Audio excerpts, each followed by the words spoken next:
Hello, hello, brothers and sisters. It's a new week. We are very happy to introduce our show, Speak of Africa, to you. We have a whole lot of news breaking in the motherland.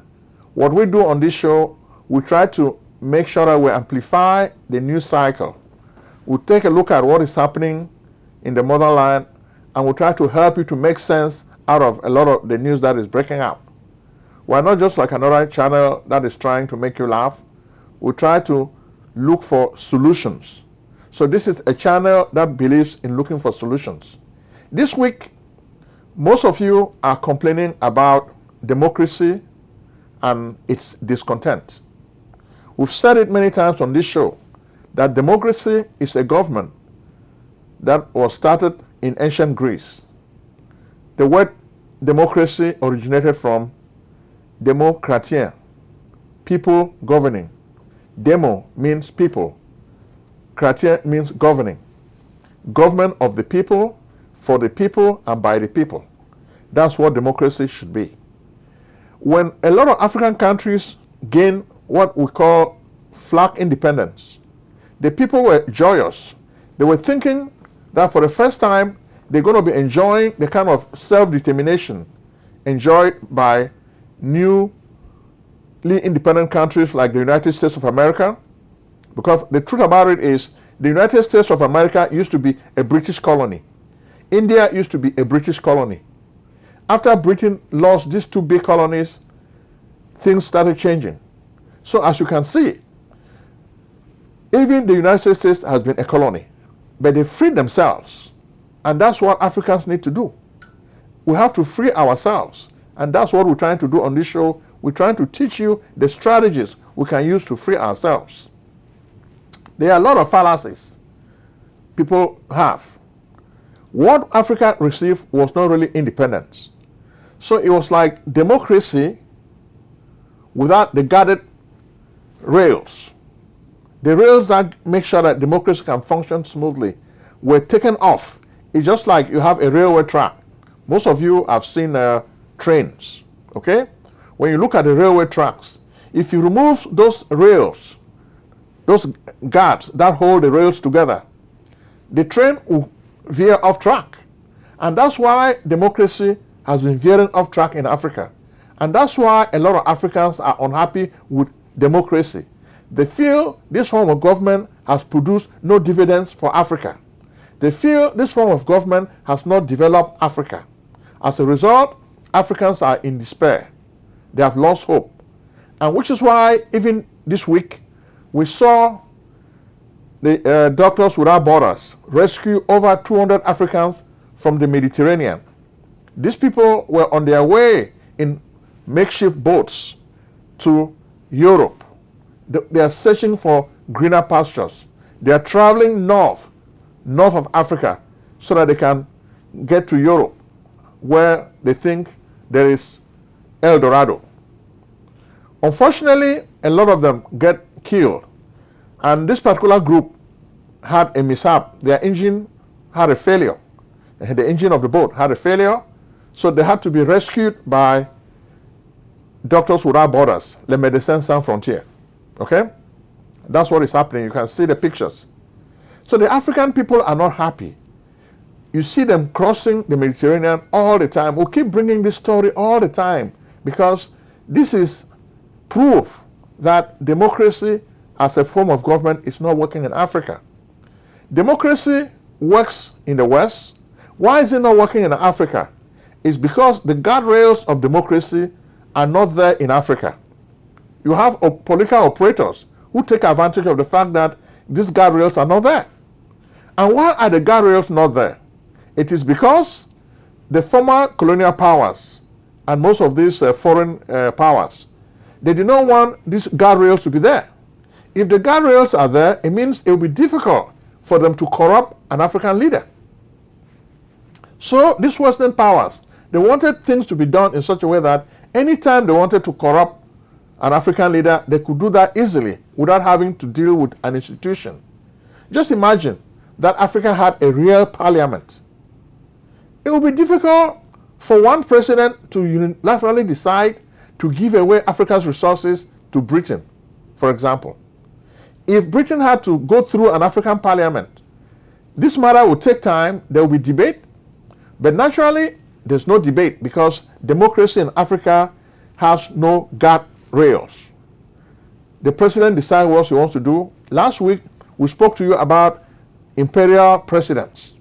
That's Africa's dilemma. Before you even start understanding the problem with these imperial presidents, we want you to understand that democracy in Africa is more like a Trojan horse. Those who understand the history of ancient Greece, you remember the war, right? Most of you have heard about Helen of Troy, stuff like that, okay? But you've heard about the Trojan horse. The Trojan horse is a trick. People hide. It's like you have a poison gift. You think, I'm bringing you a gift, but this gift has been poisoned. That's basically what a Trojan horse is. You take soldiers, you hide them in the horse, and you present the horse as a gift. But the people don't know that this horse is really a menace. When you put a horse in your house, you are surprised that soldiers start killing you. They get out of the horse, which is really a wooden fabrication. It's not a real horse. And that's just the way democracy in Africa operates. The Europeans gave our people a poison gift. They gave them a Trojan horse. So they themselves were inside that horse. When they arrived in Africa, they started taking advantage of us, seizing all our stuff. That's the way we see democracy in Africa. And when you look at all the countries, 54 countries in Africa, it's the same problem. Democracy is not really a bad form of government. But you have to ask yourself, why is it that democracy succeeds in the West, but fails in Africa and everywhere else in the world? Why? This is the reason. So I'm giving you a thesis. Democracy succeeds in the West, but fails in Africa and everywhere else because when democracy gets to Africa, democracy is devoid of those guardrails that hold democracy together. Look at the United States as a perfect example. Donald Trump is an African president wannabe. If Donald Trump were in Africa, just imagine what would have happened. He would have stolen the election easily. But he tried. Because the Americans believe in the rule of law, it was impossible for him to succeed in his coup d'etat. He failed. He's trying to run again. He may try to do the same thing. He's going to fail because America is a system where there are checks and balances. That's the way a democratic system should be built. But we cannot build a democratic system, then we'll give imperial powers to the president. By doing that, you're giving these operators room to steal from the people, to sell out the country without impunity. Okay? And that's what has been happening. Most of the African leaders are selling their country because they have it. Biya once said, rester au pouvoir, c'est pas qui veut, mais qui peut. I'm doing it because I can. I'm getting away with it. And that's the truth. These bastards are getting away with murder. They're stealing the resources of the people and they're getting away with it. So that's why they keep doing it. Then other people are emboldened when they see guys like this stealing from the people and nothing is happening. It's like there are no repercussions. So when you look at this, China next month, in September, is going to be organizing a summit for African head of states. Why? Because China is looking for a way to continue stealing the resources of Africa. And this will continue happening. So China is not alone. Russia is there. Then some of you reminded me that, oh, Prince Ojong, you left out Great Britain. Great Britain is a small country. When I look at this land surface of Great Britain, it reminds me of the land surface of Gabon. But this country, as small as it's been, used its wits to conquer the world. They're not the most intelligent people, but they were able to put their resources together to conquer the world. Look at, they conquered America, they conquered India. So it doesn't matter the fact that we as Africans are under colonial regimes. We can free us to develop. That's false. The second fallacy is religion. When you go to Africa, a lot of people are praying and praying, waiting for manna from heaven. No. What can rescue Africa is for us to accept the Protestant work ethic. The religion, as we worship it, makes us feel like God is going to come back the way it was in the ancient days of the Old Testament. We're going to be receiving manna from heaven. We don't have to struggle. God will do everything for us. And a lot of Pentecostal churches today, they continue singing the same song, deceiving the people.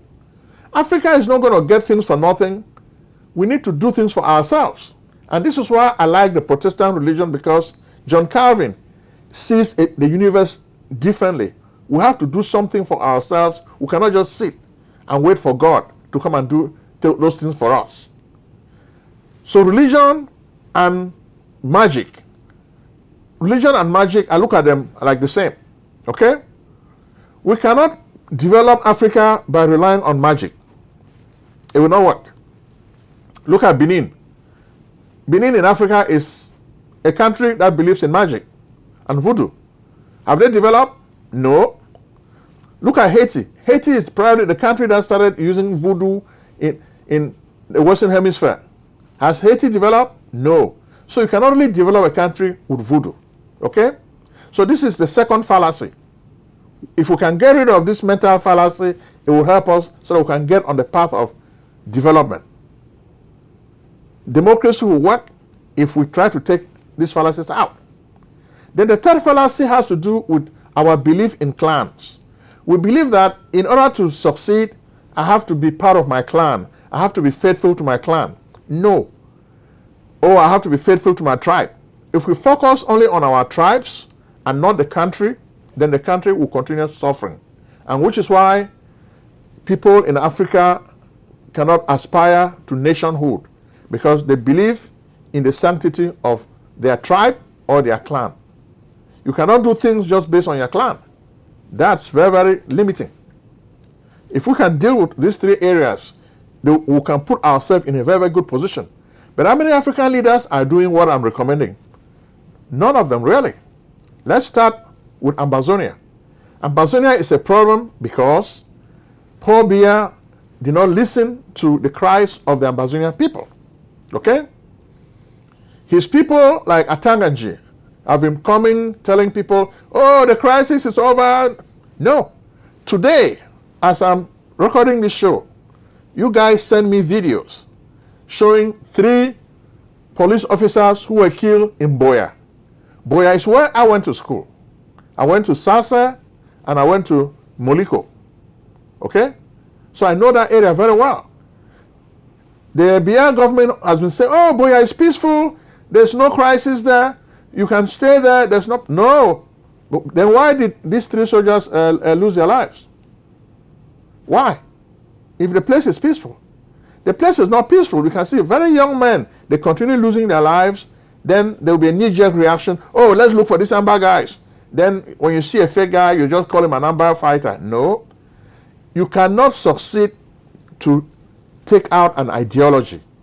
The Amba ideology is alive. So the government of the Republic has to come to terms. Let them tell their French masters, no, no, no. The people of Ambazonia are our brothers and sisters. We need to work with them so that we can solve this problem. We need to have a real dialogue, not monologue, where Paul Biya will be dictating the terms to the people of Ambazonia. So they need to have time to sit at the table and negotiate. The idea of killing more people is not a good thing. Soldiers are complaining. Even in the Cameroon army, I hear a lot of soldiers who are complaining. Some of you guys have been sending emails to me. You've been communicating with me on WhatsApp. So I don't want to call your names because I don't want to put you in a bad position. You are not happy with what is happening in Biya's Cameroon. And you are complaining. Okay? And then when you look at Ambazonia, the people of Ambazonia too, they have to be people who believe in real politics. Tibor Nagy, the former U.S. Assistant Secretary of State, has been talking. We need to believe in real politics. La République is not just going to give away territory. They're going to cede territory to you. you need to come to a form of negotiation. Okay? Whether the negotiation ends in a federal structure, it remains to be seen. But you need to come to the table. And La République needs to think that things can change. They need to come to the table too and negotiate. Or, the final resort, just take the fight to La République in the eastern part of Cameroon. Vanquish them and get your freedom, the way Ethiopia did. Okay? If you do that, then you get your freedom. So this whole idea of Resolution 1606, UN resolution, don't believe in that. That's dead on arrival. Forget about it. Okay? So look for new ways to help yourself. Next, we'll look at La République. Finally, this week, you sent us photos. Biya has returned to Cameroon after over 3 weeks of living in France and Switzerland. You guys sent us a lot of pictures. What was Biya doing there? Well, officially, he went there for the French Olympics. Then after that, he took part in the Provence landing commemoration. Then after that, he had to travel to Switzerland. What was he doing? In the interim, this guy is a patient. So stop asking, what is Biya doing? I will reveal it to you today because my spies have been watching and telling me. Biya has been spending much of his time receiving medical treatment abroad. And he doesn't have confidence in his doctors in Cameroon. So he needs the doctors in Switzerland to help him, to keep him healthy. That's basically why he's been spending a lot of time abroad. It's not just that he loves to stay there, but it's because of health reasons. Okay? So don't be worrying. Okay, but he's back now, and he has a lot of challenges to deal with. The first challenge Biya has to deal with is the Gleno Scandal. We've been talking to you, even though we've not gone into length to explain the Gleno Scandal. Some of these guys from Britain, Glencore is a multinational corporation. They went to La République du Cameroon. They had to give bribes to people in Société Nationale de Hydrocarbures, which is the company that handles hydrocarbon resources in the country. The company is run by Adolphe Moudiki. That guy too is very, very old, just like Biya himself. But he's been running that enterprise for a very long time. So people from his company were given bribes. He himself said he did not receive any bribes. But because Glencore is on trial in Britain and also in Europe, France, so now it was discovered in a legal process in court that Glencore gave bribes to a lot of workers in Cameroon.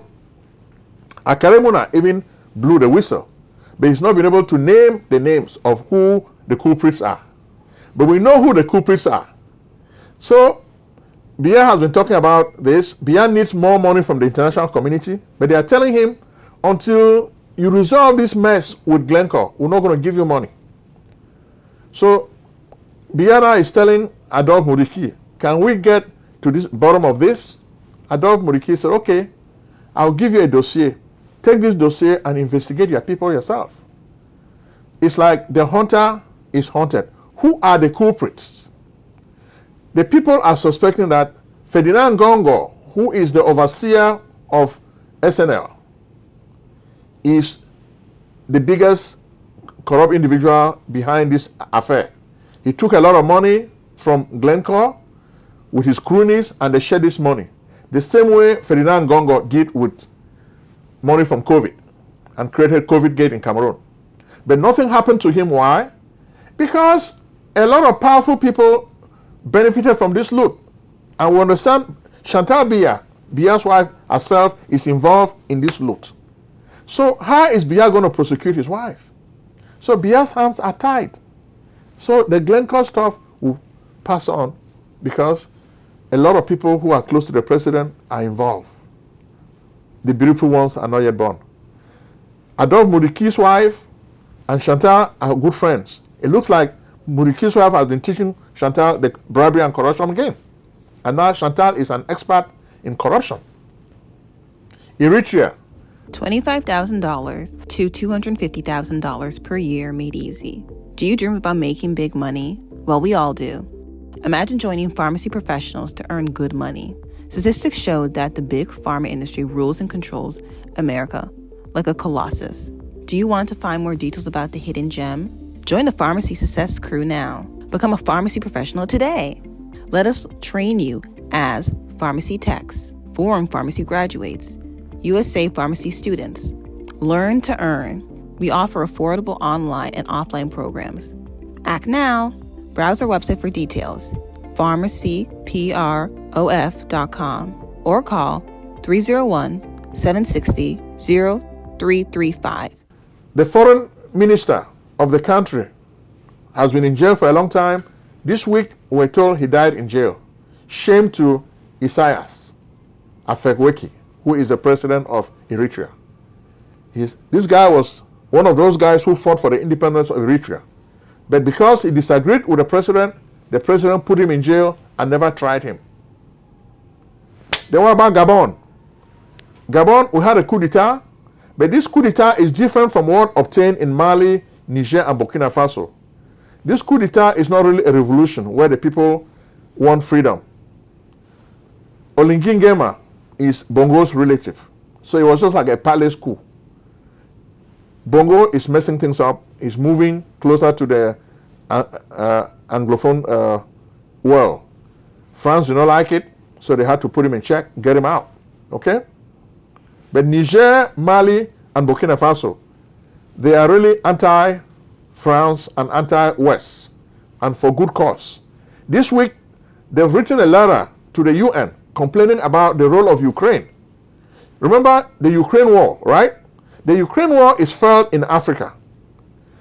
They are complaining that Ukraine is supporting rebels in that part of the world, in the Sahel. Is this true or false? Well, they said there is no smoke without fire. Right? There's fire somewhere. Okay? Then what about Nigeria? Nigeria too, you still have the problem of democracy. Bola Tinubu is elected democratically. But is he running the country the way a political operator should run it in a democratic manner? We don't think so. Then why is he always going to France? Well, he too is going to France for medical treatment. Okay? But Nigerians are waiting for him in September during the UN General Assembly. They're going to protest big time. So Bola Tinubu, we're letting you know, Nigerians are preparing to protest in New York against you. So be prepared, because they're going to do it big, and we got the information. Okay? Then, of course, the 20 university students who were kidnapped in Nigeria have been released. So that's good news. Okay? Tired of waiting in long lines at the emergency room or your doctor's office? You should be. Why wait in long lines for care? It's time for you to come to Lucille Urgent Care. Real care, no waiting. Lucille Urgent Care, the best place for true and loving care. Service at Lucille Urgent Care is convenient, fast, time efficient, affordable, accessible, transparent, and cost effective. Royal treatment is your right. Indeed, it's not just a privilege or pejorative. Skip the emergency room's long lines, kiss the ER goodbye, say farewell to your old doctor's office, pay less, save time, enjoy the excitement of convenience, receive immediate treatment, get the healthcare you need quickly and affordably. Lucille Urgent Care offers many express services: rapid COVID-19 testing, on-site prescription, preventative lab services, imaging and x-rays, urgent medical treatment for common illnesses and injuries, routine vaccines and flu shots, work-related injury services, pre-employment, occupational, annual, and sports physicals, immigration exams, and much more. Same-day treatment, rapid lab results, extended hours, weekend hours, no appointment necessary, no insurance necessary, no doctor necessary, walk-ins accepted, telemedicine available. We are open 7 days a week with evening and weekend hours. We are located in Maryland, Lucille Urgent Care, 903 Half York Road, Towson, Maryland, 21204. Website, lucilleuc.com. Call at 443-275-1286 or 301-593-4897.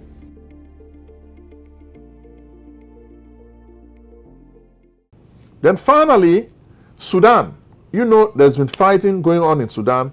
This fighting has been going on and on and on. The two parties do not really want peace. But who is suffering? The people are suffering. So democracy in Africa is not good. If we had real democracy in Africa, most of the problems that we're having now will not have them. But what is happening in Africa is we have democracy in name only. We have democracy, which is a railway track, but the guardrails of this democracy have been removed. So the train is veering off track. So how can we get the African train back on track? I don't want to monopolize the intellectual space. I'm giving room to you, my people. Let's discuss. How can we make sure that democracy can work in Africa? As you can see, with all these coups in the Sahel region, democracy is not working. Then today, people are even telling us there are problems in Ghana.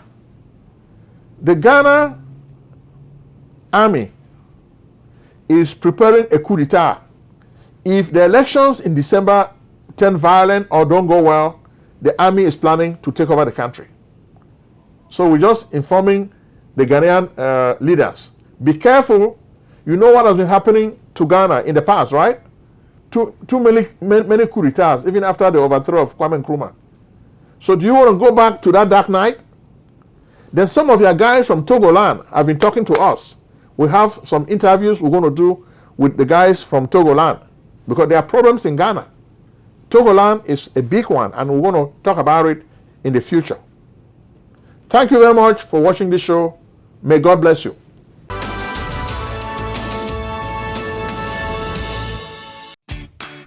Do you need tax preparation services?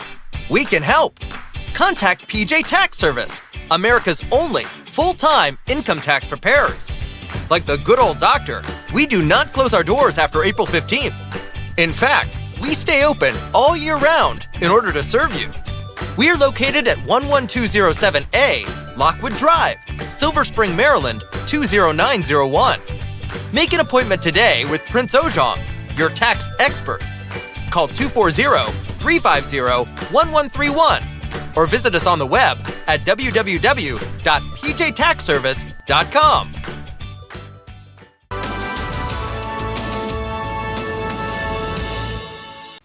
Selling a service or a product? Need buyers? Use the African Nation TV as a channel to reach many viewers. Act now and call Prince Ojong at 240-350-1131. That's 240-350-1131. Act today.